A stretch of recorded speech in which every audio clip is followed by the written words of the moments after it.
A very good evening and a warm welcome to State of Business on Art Television. I'm Mariam Vijayaratna. Let's have a look at the headlines first. Sri Lanka stands to gain from economic integration with neighbours, President asserts.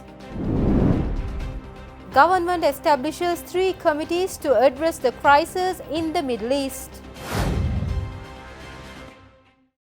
News in detail.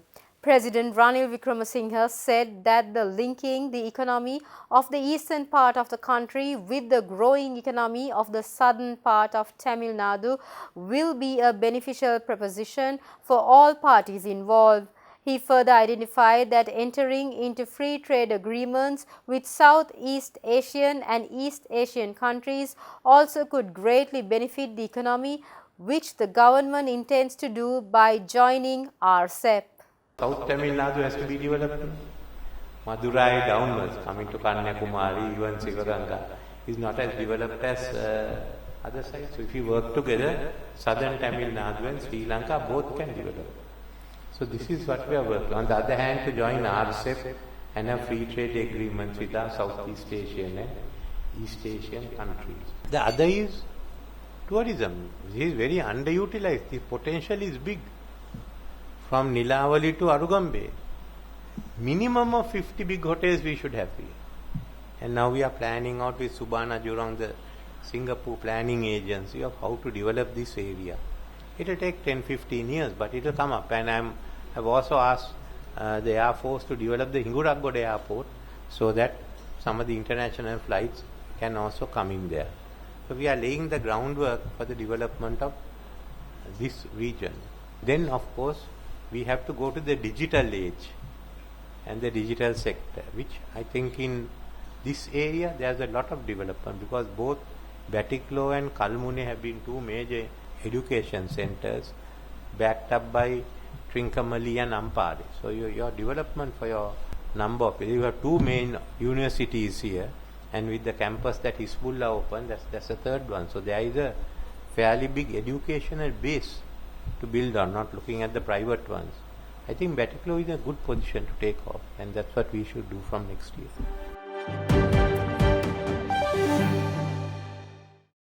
Minister of Foreign Affairs Ali Sabri emphasized the significance of the decision to establish 3 special committees to address potential crises in the Middle East.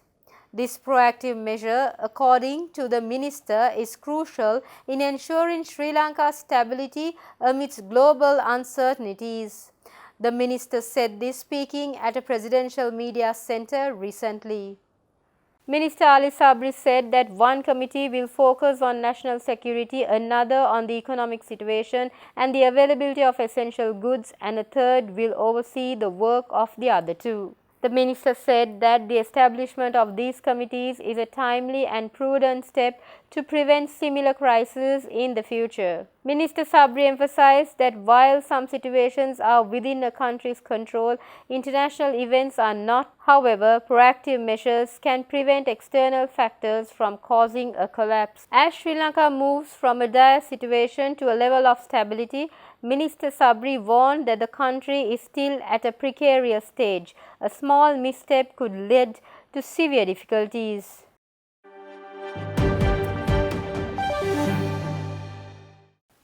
Sri Lanka Tourism Promotion Bureau was honoured with the Best International Tourism Board accolade at the Global Tourism Awards 2024 held in India recently.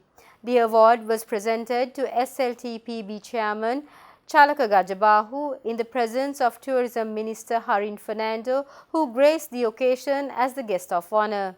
The Global Tourism Awards, an annual event organized by Travel World Online, serves as a platform to celebrate organizations that have made outstanding contributions to the tourism industry. This year's event featured various categories and attracted a large number of applicants from across the globe, with selections made by a jury headed by ITC former Executive Director Nakul Anand. SLTPB Managing Director Nalin Pereira stated that the award reflects the Bureau's dedication and commitment to showcasing Sri Lanka as one of the best tourism destinations in the world through continuous promotional efforts. Further, Pereira noted that the numerous accolades and international endorsements Sri Lanka tourism has received recently from various media publications and travel influencers have contributed to this significant achievement. Sri Lanka tourism has attracted nearly 1.2 million tourists up to date this year, marking a 56% increase over the previous year.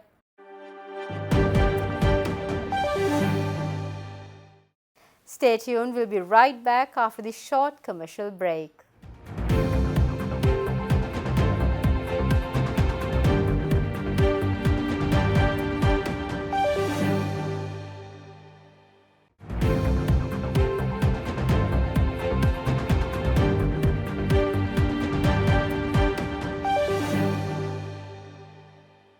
Welcome back after the break. The National Organic Control Unit, established under the Sri Lanka Export Development Board, recently launched an initiative to promote organic agriculture across the island. This move aims to enhance the organic agriculture value chain and ensure the credibility of organic products in Sri Lanka. The first awareness program under this initiative was held in the Kegol district recently, drawing around 80 attendees from various sectors of the agriculture industry. NOCU's main objective is to protect the credibility of organic agricultural products imported, exported and sold locally, ensuring they are reliable for consumers. These programs aim to educate farmers, exporters, processors and relevant government officials on the principles of organic agriculture, farming practices, Sri Lankan organic standards, certification procedures and marketing prospects for organic agricultural products. With the global demand for organic products on the rise, including in Sri Lanka, proper knowledge of organic agriculture is essential to ensure reliable organic food reaches consumers. The event was organized by the Export Agriculture Division of the EDB under the guidance of Director Export Agriculture Janak Badugama.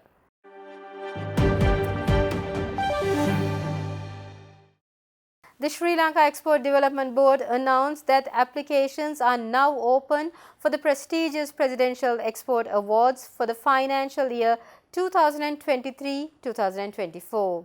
This event is set to take place in November 2024 at the Bandaranaike Memorial International Conference Hall and will be held under the patronage of the President of Sri Lanka.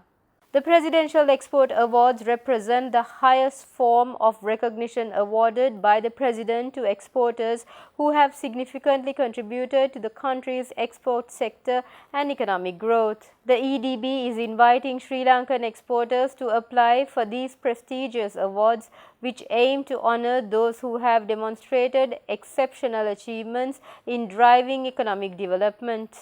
The 2023-24 award ceremony will recognize the country's top exporters across two main categories, featuring 14 overall awards and 51 product and services sector awards. Additionally, merit awards will be presented to deserving sectors as determined by the panel of judges, which is chaired by a retired judge of the Supreme Court.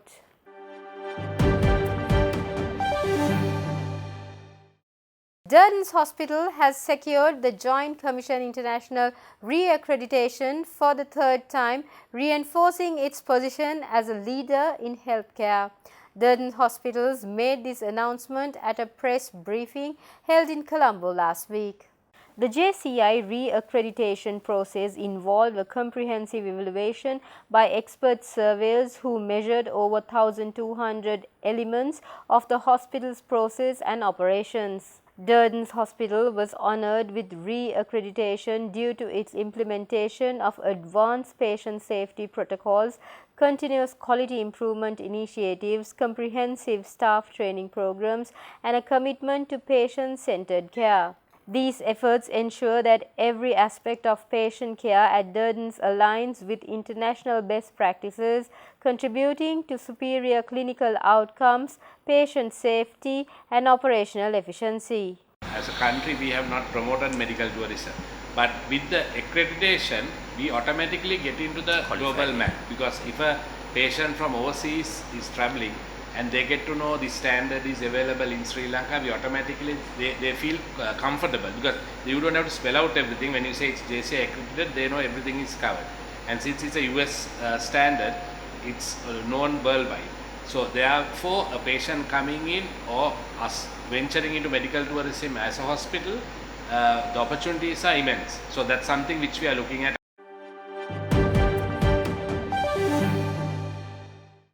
Stay tuned, we'll be right back with the stock updates.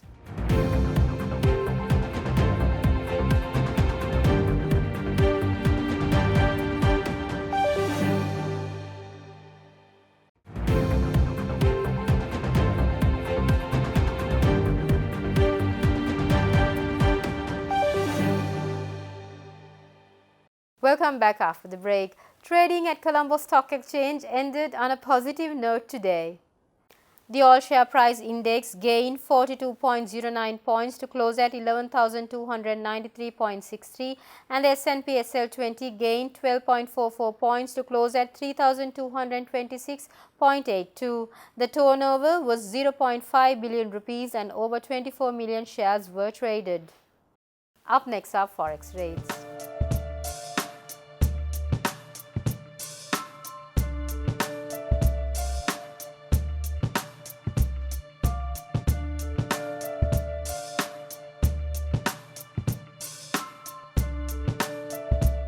That's all we have for tonight. For this and more, subscribe to our channel on YouTube and follow us on Facebook. Take care. Good night.